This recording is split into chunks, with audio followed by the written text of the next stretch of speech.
in the crowd, but that's another story. Okay, speaking of stories, did you happen to catch Fox 8 last night? No. What, is there something I should have caught on Fox 8? They did a story on closing the Muni lot.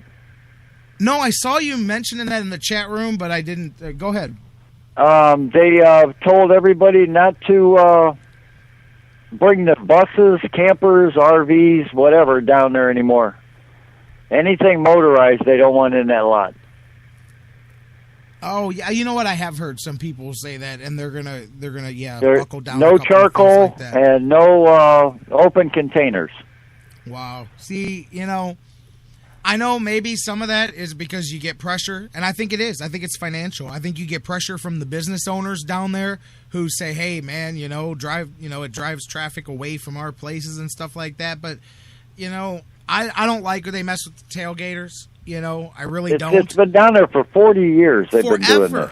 I mean, and it's already bad. It's not what it used to be. Tailgating's not fun. I mean, it is. You can have your fun, but it's not like it used to. My brother always says, Jerry, these guys don't even know. They think because they go down there and they get sloppy drunk for a few hours before the game, this isn't what it used to be like. It used to be fun, man. I mean, that atmosphere out there before the game. He goes, hell, half the time now, back then, man, you came to get fired up and to be with fellow Browns fans and to get ready to go in there and have some fun, and you got that atmosphere. Now, half the time, these guys don't even go in for the game. They just go and they get drunk in the parking lot, and that's part of the problem too, though, is you got a different group of fans. It's a different fan base. There are problems with some of that stuff, but you can't go overboard. The woman that was doing the story said that it was mainly the Browns because they have like a new beer section or whatever. And that makes sense, too. They want to drive those sales into the stadium. Why would they let you have all this free food on the outside? We can't have that. And that's going to cause a backlash, especially, I mean, how Cleveland is about tradition. You're going to change the uniforms. You're going to change the helmets. I'm hearing rumors that they may have a dog on the helmet. I don't know how true that is. I had somebody send me that early this morning. I said, I haven't heard it. But he goes, yeah, that's the talk. It's going around is that they're going to put the dog on the helmet. And not just a good, like that ugly bulldog-looking thing that they sell at the stores or whatever, man. And I'm like, you don't put nothing on the helmet. Well, we need a logo. No, you idiot. The orange helmet is the logo. That is the logo. But right, that is the tradition. But no, she did a have very good article, but she didn't come up with any, who was behind it or anything like that. She just said that, they were going to close the lot and they were going to start finding people for open containers. They didn't want any kind of vehicle down there other than maybe a car. They actually said no motorized vehicles. So I'm not sure how what you do to get down. I'm trying to. I'm not sure, what all is, involved in this, but no charcoal got me. Yeah, as you're talking about that, sorry for the silence. I was trying to pull up the latest here, trying to pull up that story here as you're mentioning this here. I knew some of it. I mean, I know that they were tightening things up. Is this the same? Yeah, this isn't anything new this week, right? This is what they did 2 or 3 weeks ago before the season started, right? Yeah, I telling people that. Yeah, I thought no more campers, no more buses. Yeah, okay, now I'll pull up my old story here. I thought you added something new to it. Yeah, that's been since the beginning of the preseason. I got a lot of people that told me that they were cracking down on stuff over this weekend. No in and out of the parking lot and of the stadium there, so you can't go back to your car at halftime and then come back in and all of that. If you have a grill, which they say you can only use the propane grills, like you said, no charcoal. Now, listen, part of that I understand. It's much more difficult to get a propane grill down than a charcoal grill, but charcoal can be left behind, can be abandoned in a way that it can set a fire. Now, it hasn't happened in all these years, but I can deal with the public safety argument about no charcoal. But if you do bring a grill, you got to pay for 2 parking spaces. Like, that's That's one of the stupid things there is if you take any room next to your vehicle, they charge you for 2 parking spaces. Also, you can't save parking spaces anymore for somebody else. It's first come, first serve. No open fires as far as the barrel fires that people used to huddle around to keep warm. And I remember that. Like on my way in during the 80s, going to games as a kid, we would make the crucible through the Muni lot, and you'd stop at a barrel, and you'd warm up, and you'd talk about some football, and maybe your dad would have a beer or whatever, and then you'd keep walking, and you'd get to another barrel, and you'd warm up a little bit on your way in, and you ready for the Browns game? Yeah, all right, and all of that, but none of that, no open containers, as we know, no alcohol at all, but traditionally, if it's in a cup, they don't check the cup, although I heard they were checking some cups over the weekend, too. No littering. If they catch you throwing stuff on the ground, you will be fined and ticketed for that. And you also cannot cross over the shoreway, which is for safety reasons there. And also no porta potties, no private bathroom facilities at all down there as well. Going out of their way to not completely shut it down, but as you said, funnel that traffic in. They're like, hey, we can make more money off of these hot dogs inside than outside. We want to force people in.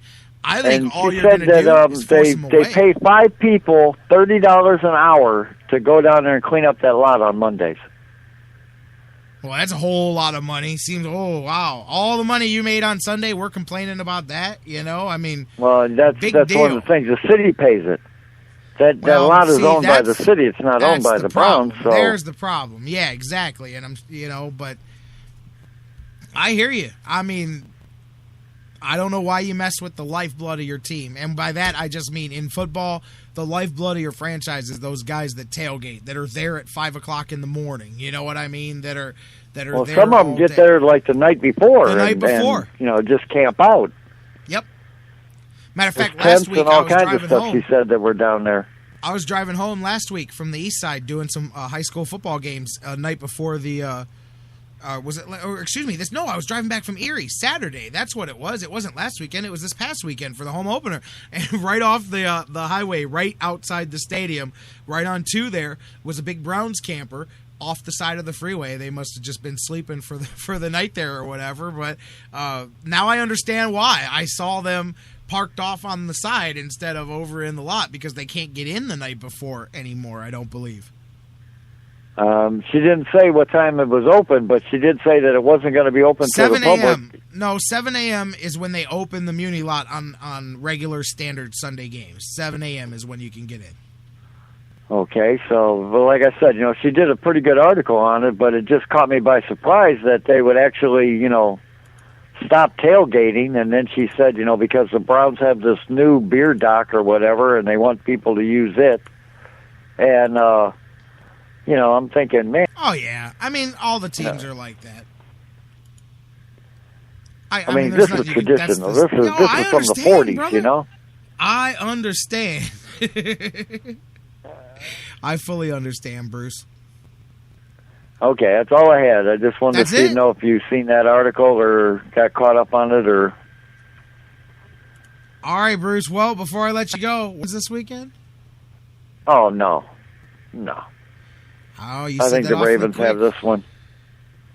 Said the same thing last week, Bruce. Said the same I thing know. last Well, week. I was wrong last week. I've been wrong like 4 or 5 times a year, so I'm sticking with pretty much. No, I hear you. Listen, it's not going to be easy to beat the Ravens, but it's definitely. I'll tell you, I think it's more of an upset than the Saints, though. I really do, because I like the Ravens. They play smash mouth football, so the Saints, you can throw them off your game by playing smash mouth, because they're not really, I'm not saying they're not a physical team, but they're more finesse. The Ravens, they're going to get down with you. That's where I'm saying. To them, they'll get down in the muck with you. If you want to get physical, they'll get physical. So can you out-physical a team that doesn't mind doing it? Because the Saints, it's a different monster than the Ravens. But either way, it's going to be hard-hitting. I think it'll be, like I said earlier, it'll be one of the hardest-hitting Ravens-Browns games yet, because that's what comes when you slowly start to put together a team that other teams actually have to game plan and actually have to try to beat. And maybe, Bruce, maybe they're close to there. I don't know if they're there yet. I don't know if they're there yet, but I'll tell you, if they come out the way they did Sunday, I mean, they came out ready for battle, and that's the way they played the whole game. I mean, that's the way they have to play. You don't see Browns teams do that very often. No. Really, from halftime in Pittsburgh, it's been 6 straight quarters, and it takes more than that to prove it to a lot of people. They'll have to do it. But I agree. If they start this game like they did last week, they're going to beat the Ravens. They will. If they let the Ravens push them around early, then it could be a long day for the Browns. But if they come out like you said, they come out like they did against the Saints, it's on. Let's see what happens. It's going to be a fun game. For far too long, the Ravens come to Cleveland. Somebody runs for 300 yards. And I mean, how many times did the Ravens set the rushing record against the Browns? And Jamal Lewis did it twice, I believe, over the last 10 years. I think you're right. But if you can be physical, like my man says there, Charles, Olivia Newton-John, let's get physical, baby. But if you can do that, then you have a chance. If they can do more than just, come out there and then be a game on a schedule, teams are going to start fearing them. But right now, they're just kind of like, let's just go to Cleveland, get our win, and go home.